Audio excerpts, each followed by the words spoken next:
साल 1947 में जब देश को आजादी मिली तो पेट्रोल, चीनी और दूध की कीमत कितनी थी? आज पेट्रोल की कीमत 100 रुपए प्रति लीटर पहुंच चुकी है। 1 लीटर दूध के लिए 60 रुपए से अधिक चुकाने पड़ते हैं। लेकिन क्या आपको पता है, जब देश आजाद हुआ तो उस वक्त इन रोजमर्रा की जरूरतों वाली चीजों के दाम क्या था? चलिए जानते हैं। देश की आजादी के वक्त पेट्रोल की कीमत 25 पैसे प्रति लीटर हुआ करती थी, जबकि 1 किलो चीनी के लिए 40 पैसे चुकाने पड़ते।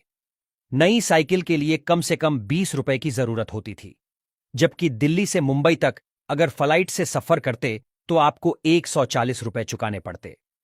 उस दौर की कीमतें कुछ इस प्रकार हैं। चावल 12 पैसे प्रति किलो, चीनी 40 पैसे प्रति किलो, आलू 25 पैसे प्रति किलो, दूध 12 पैसे प्रति लीटर, पेट्रोल 24 पैसे प्रति लीटर, साइकिल 20 रुपए, सोना 10 ग्राम 88 रुपए 62 पैसे। दिल्ली से मुंबई ट्रेन फर्स्ट क्लास किराया 123 रुपए था। एक अखबार की कीमत 13 पैसे और सिनेमा टिकट 30 पैसे की हुआ करती।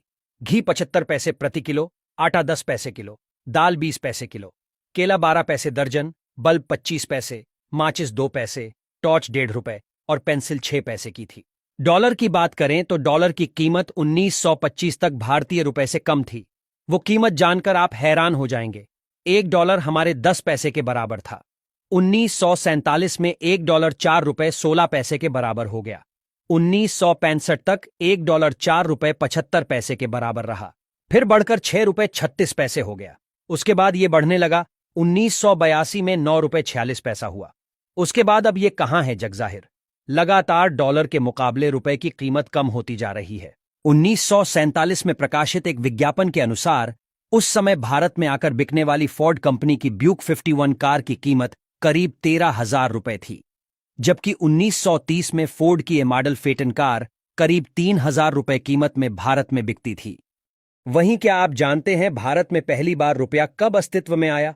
रुपए के शुरुआत की बात 6ठी शताब्दी ईसा पूर्व में बताई जाती है, यानी 2600 साल पहले रुपए की शुरुआत हुई थी। रुपया संस्कृत से आया है। रूपा का अर्थ होता है आकार, रुपया का अर्थ है चांदी यानी चांदी जैसा, जबकि रुपयकम का अर्थ चांदी के सिक्के से है। हालांकि 16वीं सदी में शेरशाह सूरी ने अपने शासनकाल में चांदी के सिक्के को नए तरीके से पेश किया, जिसका वजन 178 कण था। रुपए के नाम से बाजार में उतारा गया। मुगल काल और फिर ब्रिटिश हुकूमत में इसका प्रयोग होता रहा। फिर 1861 में 10 रुपए के नोट ने पहली बार बाजार में दस्तक दी। 1864 में 20 रुपए का नोट आ गया। 1872 में 5 रुपए का नोट जारी किया गया।